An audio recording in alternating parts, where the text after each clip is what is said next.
السلام علیکم ورحمۃ اللہ وبرکاتہ۔ الحمد للہ رب العالمین والصلاة والسلام علی سید المرسلین، اما بعد فاعوذ باللہ من الشیطان الرجیم، بسم اللہ الرحمن الرحیم۔ برادران عزیز و معزز خواتین، آج کی اس نشست میں سورۃ العنکبوت کی آیت نمبر 45 کا ترجمہ و تفسیر پیش کرنے کی سعادت حاصل کی جائے گی۔ اتل ما اوحی الیک من الکتاب واقم الصلاة ان الصلاة تنہی عن الفحشاء والمنکر ولذکر اللہ اکبر واللہ یعلم ما تصنعون۔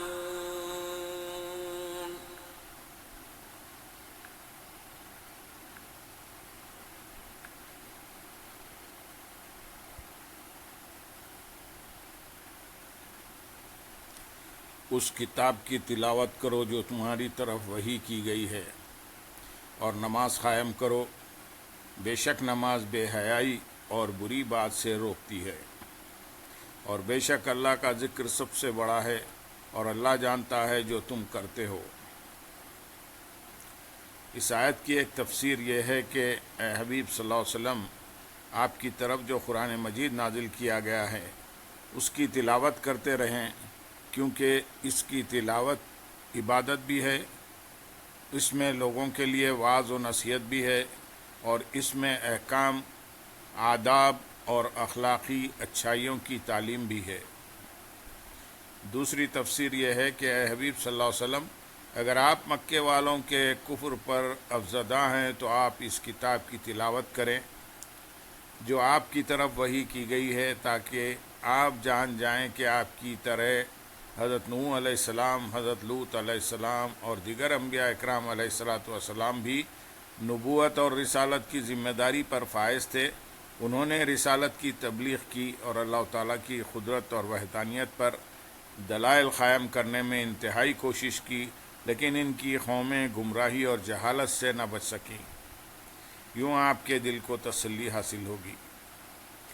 اس آیت سے معلوم ہوا کہ نماز کے علاوہ بھی قرآن مجید کی تلاوت کرتے رہنا چاہیے۔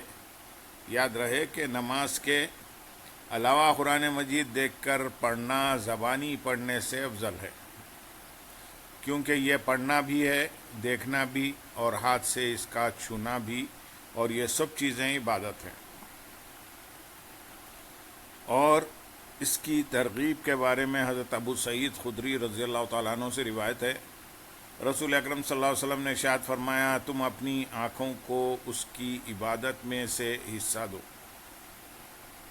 عرض کی گئی، یا رسول اللہ صلی اللہ علیہ وسلم، آنکھ کا عبادت میں سے حصہ کیا ہے؟ ارشاد فرمایا، قرآن مجید کو دیکھ کر پڑھنا، اس کی آیات اور معنی میں غور و فکر کرنا، اور اس میں بیان کیے گئے عجائبات کی تلاوت کرتے وقت عبرت و نصیحت حاصل کرنا۔ اللہ تعالیٰ ہمیں دیکھ کر بھی قرآن مجید کی تلاوت کرنے اور اس کی آیات و معانی میں غور و فکر کرنے، اور اس میں ذکر کیے گئے واقعات اور دیگر چیزوں سے عبرت و نصیحت حاصل کرنے کی توفیق عطا فرمائے۔ وَأَقِیمُوا الصَّلَاةَ، اور نماز قائم کرو۔ ارشاد فرمائیں کہ حبیب صلی اللہ علیہ وسلم، آپ نماز قائم کرتے رہیں، بے شک نماز بے حیائی اور ان چیزوں سے روکتی ہے جو شرعی طور پر ممنوع ہیں۔ یاد رہے کہ یہاں نماز قائم کرتے رہنے کا حکم واضح طور پر تاجدار رسالت صلی اللہ علیہ وسلم کو دیا گیا ہے، اور ضمنی طور پر یہی حکم آپ صلی اللہ علیہ وسلم کی امت کے لیے بھی ہے۔ آیت میں بیان ہوا کہ نماز بے حیائیوں اور بری باتوں سے روکتی ہے، لہذا جو شخص نماز کا پابند ہوتا ہے اور اسے اچھی طرح ادا کرتا ہے تو اس کا نتیجہ یہ ہوتا ہے کہ ایک نہ ایک دن وہ ان برائیوں کو ترک کر دیتا ہے جن میں مبتلا تھا۔ یہاں اسی سے متعلق دو روایات بیان کیے جائیں گے۔ نمبر ایک حضرت انس رضی اللہ تعالیٰ عنہ سے مروی ہے کہ ایک انصاری جوان سرکار دو عالم صلی اللہ علیہ وسلم کے ساتھ نماز پڑھا کرتا تھا اور بہت سے کبیرہ گناہوں کا ارتکاب کرتا تھا۔ حضور پرنور صلی اللہ علیہ وسلم سے اس کی شکایت کی گئی تو آپ نے ارشاد فرمایا اس کو نماز کسی دن اسے ان باتوں سے روک دے گی۔ چنانچہ کچھ ہی عرصے میں اس نے توبہ کر لی اور اس کا حال بہتر ہو گیا۔ نمبر دو، حضرت ابو ہریرہ رضی اللہ تعالیٰ عنہ فرماتے ہیں ایک شخص نے نبی کریم صلی اللہ علیہ وسلم کی بارگاہ میں حاضر ہو کر عرض کی فلاں آدمی رات میں نماز پڑھتا ہے اور جب صبح ہوتی ہے تو چوری کرتا ہے۔ ارشاد فرمایا ان قریب نماز اسے اس چیز سے روک دے گی جو تو کہہ رہا ہے۔ ہمارے معاشرے میں بہت سے لوگ ایسے بھی ہیں جو نماز پڑھنے کے باوجود گناہوں سے باز نہیں آتے اور بری عادتوں سے نہیں رکتے۔ اس کی وجہ یہ ہے کہ وہ لوگ اس طرح نماز نہیں پڑھتے جیسے نماز پڑھنے کا حق ہے۔ مثلا نماز کے ارکان و شرائط کو ان کے حقوق کے ساتھ اور صحیح طریقے سے ادا نہیں کرتے۔ نماز میں خشوع و خضوع کی کیفیت ان پر طاری نہیں ہوتی اور نماز کی ادائیگی غفلت سے کرتے ہیں۔ یہ ان کی نماز ہوتی ہے جو ظاہری نماز تو ہے لیکن حقیقی اور کامل نماز نہیں۔ حضرت حسن بصری رحمۃ اللہ علیہ فرماتے ہیں جس کی نماز اس کو بے حیائی اور ممنوعات سے نہ روکے وہ نماز ہی نہیں۔ اور حضرت عبداللہ بن عباس رضی اللہ تعالیٰ عنہما سے روایت ہے حضور اقدس صلی اللہ علیہ وسلم نے ارشاد فرمایا جس شخص کو اس کی نماز بے حیائی اور برائی سے نہ روکے تو اسے اللہ تعالیٰ سے دوری کے سوا کچھ حاصل نہیں ہوتا، کیونکہ اس کی نماز ایسی نہیں جس پر ثواب ملے، بلکہ وہ نماز اس کے حق میں وبال ہے اور اس کی وجہ سے بندہ عذاب کا حقدار ہے۔ لہذا جو شخص یہ چاہتا ہے کہ وہ بے حیائیوں اور برائیوں سے باز آ جائے تو اس طرح نماز ادا کرے جیسے نماز ادا کرنے کا حق ہے۔ ترغیب کے لیے یہاں نماز سے متعلق حضور پرنور صلی اللہ علیہ وسلم اور دیگر بزرگان دین کے احوال پر مشتمل ہم 4 واقعات بیان کریں گے۔ نمبر 1، حضرت عائشہ صدیقہ رضی اللہ تعالیٰ عنہ فرماتی ہیں حضور اقدس صلی اللہ علیہ وسلم ہم سے اور ہم آپ سے گفتگو کر رہے ہوتے تھے اور جب نماز کا وقت ہوتا تو آپ اللہ تعالیٰ کی عظمت میں اس قدر مشغول ہو جاتے کہ گویا آپ ہمیں پہچانتے ہی نہ تھے اور نہ ہم آپ کو پہچان پاتے۔ نمبر 2، جب نماز کا وقت ہو جاتا تو حضرت علی المرتضیٰ کرم اللہ تعالیٰ وجہ الکریم پر کپکپاہٹ طاری ہو جاتی اور چہرے کا رنگ بدل جاتا۔ ایک دن کسی نے پوچھا اے امیر المومنین آپ کو کیا ہوا؟ فرمایا اس امانت کی ادائیگی کا وقت آ گیا ہے جسے اللہ تعالیٰ نے آسمانوں اور زمین اور پہاڑوں پر پیش کیا، تو انہوں نے اسے اٹھانے سے معذرت کر لی اور اسے اٹھانے سے ڈر گئے۔ نمبر 3، حضرت علی بن حسین رضی اللہ تعالیٰ عنہما کے بارے میں مروی ہے کہ جب آپ وضو کرتے تو آپ کا رنگ زرد ہو جاتا۔ جب گھر والے پوچھتے کہ آپ کو کیا ہو گیا ہے تو آپ فرماتے کیا تمہیں معلوم ہے کہ میں کس کے سامنے کھڑا ہونے کا ارادہ کر رہا ہوں۔ نمبر 4، حضرت حاتم رحمۃ اللہ علیہ سے ان کی نماز کے بارے میں پوچھا گیا تو آپ نے فرمایا جب نماز کا وقت ہو جاتا ہے تو میں مکمل وضو کرتا ہوں، پھر اس جگہ آ کر بیٹھ جاتا ہوں جہاں نماز پڑھنے کا ارادہ ہوتا ہے، یہاں تک کہ میرے اعضاء پر سکون ہو جاتے ہیں، میرے اعضاء پرسکون ہو جاتے ہیں، پھر میں نماز کے لیے کھڑا ہوتا ہوں۔ کعبہ شریف کو آنکھوں کے سامنے، پلسرات کو قدموں کے نیچے، جنت کو دائیں اور جہنم کو بائیں طرف اور موت کے فرشتے کو اپنے پیچھے خیال کرتا ہوں اور اس نماز کو اپنی آخری نماز سمجھتا ہوں، پھر امید اور خوف کے درمیان جذبات کے ساتھ کھڑا ہوتا ہوں، حقیقی طور پر اللہ تعالیٰ کی بڑائی کا اعلان کرتا ہوں، قرآن مجید ٹھہر ٹھہر کر پڑھتا ہوں، رکوع عاجزی کے ساتھ اور سجدہ ڈرتے ہوئے کرتا ہوں، بایاں پاؤں بچھا کر اس پر بیٹھتا ہوں اور دائیں پاؤں کو انگوٹھے پر کھڑا کرتا ہوں، اس کے بعد اخلاص سے کام لیتا ہوں، پھر مجھے معلوم نہیں کہ میری نماز قبول ہوتی ہے یا نہیں۔ اللہ تعالی ہمیں صحیح طریقے سے نماز ادا کرنے کی توفیق عطا فرمائے اور ہماری نماز کو ہمارے حق میں برائیوں بے حیائیوں سے بچنے کا ذریعہ بنائے، آمین یا رب العالمین۔ آیت میں تلاوت و نماز دو عبادتوں کا ذکر ہوا ہے۔ حقیقت یہ ہے کہ تلاوت قرآن اور نماز کی پابندی ایسی باتیں ہیں جن کے فوائد و برکات شمار نہیں کیے جا سکتے، اور جب بندہ اللہ تعالیٰ کا پاکیزہ کلام پڑھتا ہے تو اس پر انوار و تجلیات کی بارشیں ہوتی ہیں، اور بندہ خود اپنے دل میں ایک عجیب لذت محسوس کرتا ہے۔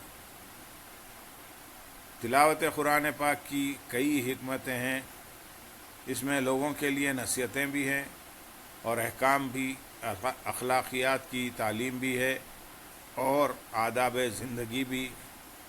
یہ اولین و آخرین کے علوم کا جامعہ ہے، اس کے اسرار ختم نہیں ہو سکتے اور اس کے عجائبات بے شمار ہیں، اور یہ چیزیں دل کی پاکیزگی پر موقوف ہیں۔ اور بے شک اللہ کا ذکر سب سے بڑا ہے، یعنی اللہ تعالیٰ کا ذکر سب سے عظیم شے ہے، نیز یاد الہی سب سے افضل نیک عمل ہے۔ بلکہ تمام عبادتوں کی اصل ذکر الہی ہے۔ مثلا نماز اصل میں یاد الہی کے لیے ہے، یہی حال بقیہ تمام عبادت کا ہے۔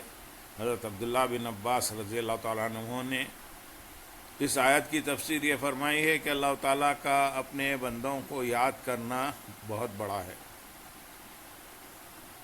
نیز اس کی تفسیر میں ایک قول یہ بھی ہے کہ اللہ تعالیٰ کا ذکر بے حیائی اور بری باتوں سے روکنے اور منع کرنے میں سب سے بڑھ کر ہے۔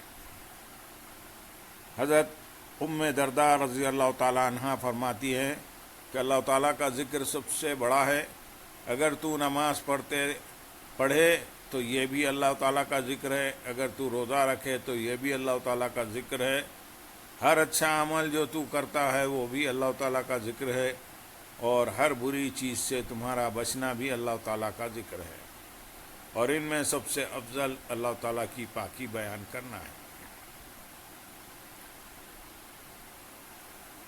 آیت کی مناسبت سے یہاں اللہ تعالیٰ کا ذکر کرنے کے فضائل پر مشتمل دو احادیث بیان کیے جائیں گے۔ نمبر 1، حضرت ابو درداء رضی اللہ تعالیٰ عنہ سے روایت ہے، رسول اللہ صلی اللہ علیہ وسلم نے ارشاد فرمایا، کیا میں تم کو یہ خبر نہ دوں کہ تمہارے رب عز و جل کے نزدیک تمہارا کون سا عمل سب سے اچھا، سب سے پاکیزہ اور سب سے بلند درجے والا ہے، اور جو تمہارے سونے اور چاندی کو صدقہ کرنے سے زیادہ اچھا ہے، اور اس سے بھی اچھا ہے کہ تمہارے دشمنوں سے مقابلہ ہو، تم انہیں قتل کرو اور وہ تمہیں شہید کریں۔ صحابہ اکرام رضی اللہ تعالیٰ عنہ نے عرض کی، یا رسول اللہ صلی اللہ علیہ وسلم وہ کون سا عمل ہے؟ ارشاد فرمایا، وہ عمل اللہ تعالیٰ کا ذکر کرنا ہے۔ نمبر 2، حضرت ابو سعید خدری رضی اللہ تعالیٰ عنہ فرماتے ہیں، رسول اللہ صلی اللہ علیہ وسلم سے سوال کیا گیا کہ قیامت کے دن اللہ تعالیٰ کے نزدیک کون سے بندے کا درجہ سب سے بلند ہوگا؟ آپ صلی اللہ علیہ وسلم نے ارشاد فرمایا، جو اللہ تعالیٰ کا بکثرت ذکر کرنے والے ہیں۔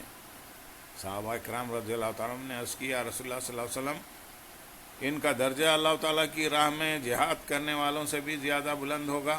ارشاد فرمایا، اگر وہ اپنی تلوار سے کفار اور مشرکین کو قتل کر دے حتیٰ کہ اس کی تلوار ٹوٹ جائے اور خون سے رنگین ہو جائے، پھر بھی اللہ تعالیٰ کا بکثرت ذکر کرنے والے کا درجہ اس سے افضل ہوگا۔ اللہ تعالیٰ ہمیں کثرت کے ساتھ اپنا ذکر کرنے کی توفیق عطا فرمائے۔ آیت کے اگلے حصے میں ارشاد ہے، اور اللہ جانتا ہے جو تم کرتے ہو، یعنی اللہ تعالیٰ تمہارے ذکر وغیرہ نیک اعمال کو جانتا ہے، اس سے کوئی چیز بھی چھپی ہوئی نہیں ہے، تو وہ تمہیں ان اعمال پر بہتر جزا دے گا۔ علم الہی کے متعلق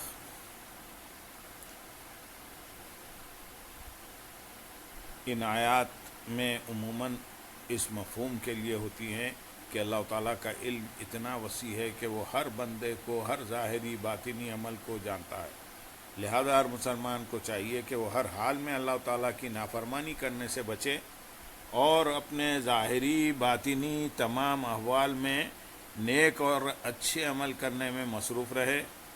ایک بزرگ فرماتے ہیں، اے لوگو، اللہ تعالیٰ تمام مقامات اور احوال میں تمہارے عملوں کو جانتا ہے، تو جسے اس بات کا یقین ہو کہ اللہ تعالیٰ اس کا عمل جانتا ہے، وہ گناہوں اور برے اعمال سے بچے اور تنہائی میں بھی طاعت، عبادات اور بطور خاص نماز کی طرف متوجہ رہے۔